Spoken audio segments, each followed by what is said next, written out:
Oi, gente! Vamos a mais uma aula de História para os alunos do 6º ano com o tema do Egito.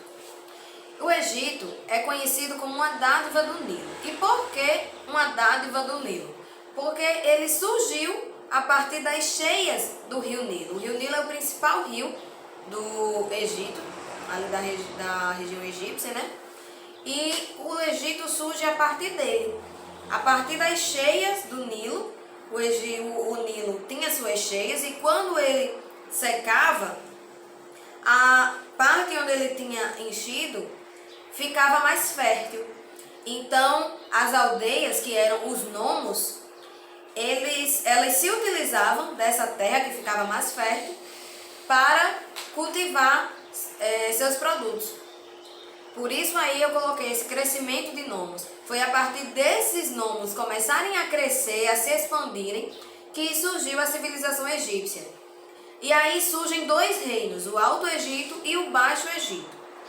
Sendo que esses reinos, eles eram separados. E aí surge a figura de Menes, que foi responsável pela unificação desses dois reinos e a construção da fortaleza faraônica. Menes foi o primeiro faraó do Egito. A sociedade egípcia, ela era marcada por esses grupos aí. O faraó, que era a maior autoridade política, econômica, militar, jurídica, administrativa e religiosa, ou seja, ele era tudo. Ele quem fazia tudo, e uma característica forte da figura do faraó era o poder teocrático. Ou seja, ele era visto mais do que como apenas um rei. Ele era tido como um deus. Além do faraó existiam os sacerdotes, os nobres, os chefes militares, os funcionários do Estado, os artesãos, os camponeses e os escravos. A economia egípcia era baseada na agricultura. Os excedentes de produção eram comercializados nas planícies desérticas do Nilo e também pelo mar Mediterrâneo. Então a base da economia egípcia era a agricultura. A escrita egípcia, nós temos esses três tipos de escrita: a escrita hieróglifa, a escrita hierática e a escrita demótica. A escrita hieróglifa, que são os famosos hieroglifos, foi a primeira forma de escrita desenvolvida no Egito. Era utilizada para textos sagrados e dominadas por nobres, sacerdotes e escribas. A hierática era uma forma mais simples dessa escrita hieróglifa e começou a se expandir depois do desenvolvimento do papiro. E a escrita demótica é a mais simples de todas. Foi substituindo aos poucos a escrita hierática, com exceção dos documentos de caráter religioso. A religião egípcia é geralmente aquilo que mais chama a atenção dos alunos.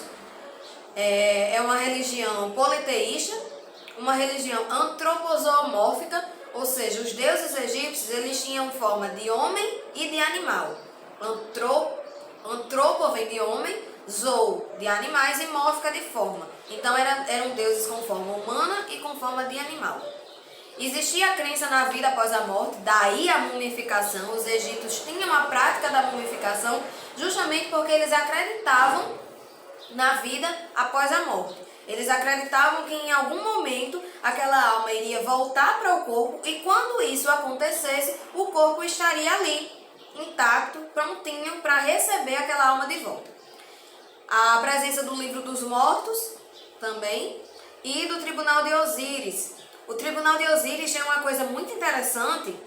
É uma mitologia, né, gente? Mas é muito interessante porque pregava que você tinha que ser bom, tinha que ter boas ações, porque quando você morresse, o seu coração ia ser pesado numa balança.